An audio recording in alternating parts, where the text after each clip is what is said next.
pessoal fizeram uma pergunta para mim: qual é o impacto do consumo excessivo de informação ligada à pandemia? Eu acho uma pergunta bem interessante. Por quê? Porque a gente está falando de um número de pelo menos 2,6 bilhões de pessoas que foram colocadas de alguma forma em quarentena em março, de março para cá. Estima-se que seja quase 1/3 da população mundial. É muita gente, né? Então, quando a gente fala do impacto desses efeitos nas pessoas, a gente tem que estar cuidando, porque não houve um preparo dentro da saúde mental para abranger tantas pessoas. Tem pessoas que têm um nível maior e um nível menor de resiliência.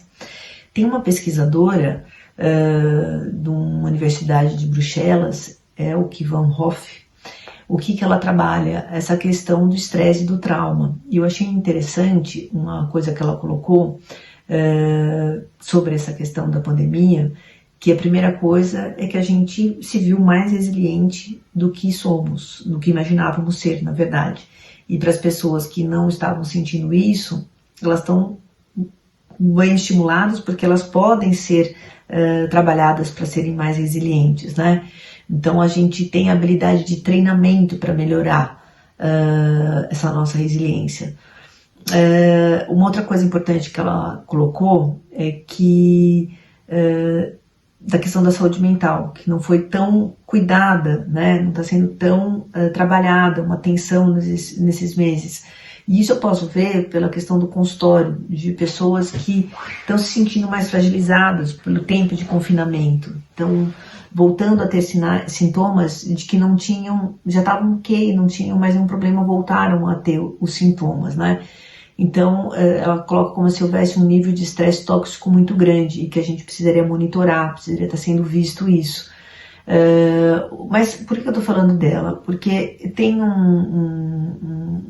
uma coisa que eu achei bastante interessante que ela colocou para a gente estar se norteando em termos de sintomas de alerta. Então, sobre a pergunta, qual é o impacto do excesso de informações? É um impacto ruim, porque a gente tem várias informações, a gente sabe que além das informações reais, existem informações que têm um pouco de sensacionalismo pela mídia, que tem um ganho secundário com isso. Então, a informação real é uma coisa que a gente fica um pouco meio sabendo, será que é isso, será que não é? A gente fica um pouco inseguro com relação também às informações. Tem muita questão política envolvida no meio dessa história toda, né? Mas o importante é você olhar para você e perceber o que faz bem você estar ouvindo, o que te faz ficar seguro, que fontes são mais seguras para você estar se pautando para ficar mais tranquilo. E o que ela coloca, assim, que sintomas que devem causar alerta. Então ela fala o seguinte, que as pessoas passam a se sentir um pouco mais ansiosas, sentem pressão no peito, falta de ar, não dormem bem, ficam mais irritados e ficam mais emotivos. Então todo mundo que está assim tem que ficar atento? Não, todo mundo que está assim tem que prestar atenção, porque ela pode estar entrando na fase 4 de estresse. E estando na fase 4 de estresse, você vai passar a ter comportamentos que antes não teria. E que você precisa sim de uma assistência, seja psiquiátrica, seja psicológica. Ou você parar para olhar para os seus fatores externos de estresse e internos de estresse, sendo um deles o excesso de informação que você pode estar recebendo ou buscando por conta da pandemia. Então você precisa estar triando isso e vendo o quanto que está te fazendo bem ou não. O que ela coloca é que enfatizar essas reações, temos que enfatizar que essas reações são normais e que, frente a uma situação excepcional, é um sinal de que o corpo e o cérebro estão tentando se adaptar a uma nova realidade. Então as mudanças foram muito abruptas, a gente precisa de um tempo para se adaptar a uma mudança de hábito. A gente não teve esse tempo, então a gente ainda está em processo. Mas quando a gente tem que ficar em alerta, então, quando a pessoa não consegue mais funcionar normalmente em sua rotina, é aí que é bom procurar essa ajuda que eu falei há pouco. O que ela fala? Que existe uma ferramenta que ela chamou de Apgar, que é pela sigla inglesa, que tem a ver com a aparência, o desempenho, crescimento, emoções e relacionamento. Quando a gente fala de aparência, se refere a que você não pareça estar bem porque não está dormindo bem, ou cuidando desse período menos do que você habitualmente faria. Então, enquanto o desempenho pode ser baixo ou alto, e funciona tanto no trabalho quanto em casa. Então, se refere a você estar parecendo não estar se cuidando. Então, aparência, como está a sua aparência, crescimento, a capacidade e a vontade de adquirir novas informações. Se você geralmente entende as coisas razoavelmente rápido e de repente se vê dizendo, eu não estou entendendo nada, o que estão tentando me dizer, pede para as pessoas repetirem as coisas 3, 4 vezes e ainda assim você não entende, pode ser um sinal de que seu cérebro não está tendo capacidade ou a vontade de assimilar novas informações, ou seja, você está exausto, você está cansado, você está na fase 4.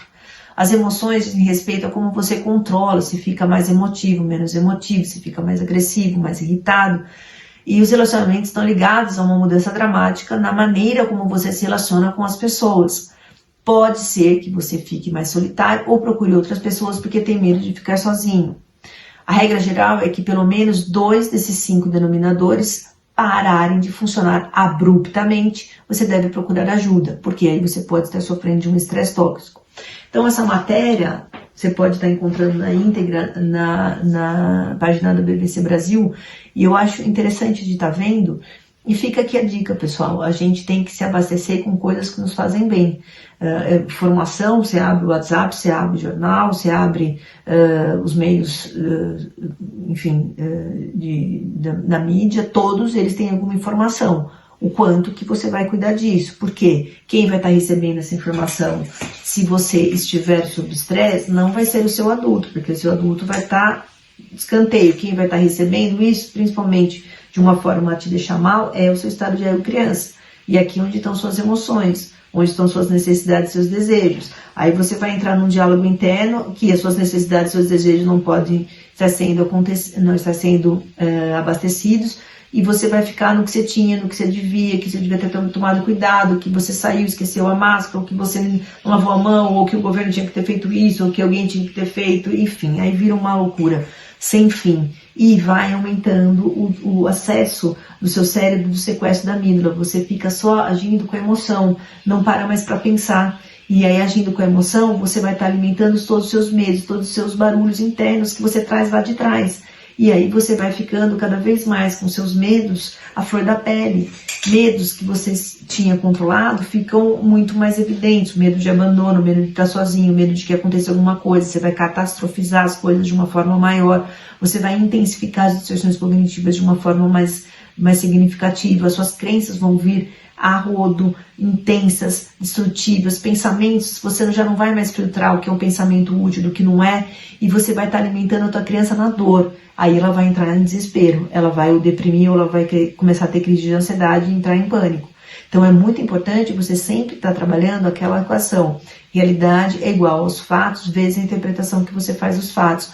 Lide com os fatos, cuidado com as interpretações, pessoal. Então, tudo que é excesso não faz bem. Então, excesso de informações com relação à pandemia não vão te fazer bem. Fique atenta a essa classificação dessa pesquisadora, que eu acho que é importante você estar olhando para a sua aparência, o quanto que você está se cuidando, o quanto você não está, o quanto você está tendo desempenho, seja ele cognitivo, seja ele no seu trabalho, dentro de casa, o quanto você está buscando crescer, o quanto que você está entrando em contato, parando para sentir aquilo que você está fazendo com as suas emoções, se você está conseguindo triar o que é um sentimento bom, o que é um sentimento que não é bom, se você consegue ouvir o que esse sentimento está querendo te dizer ou não. Isso é bastante importante para que você também continue, de alguma forma, cuidando dos seus relacionamentos. Se isso não estiver ok, para e busca ajuda, ok?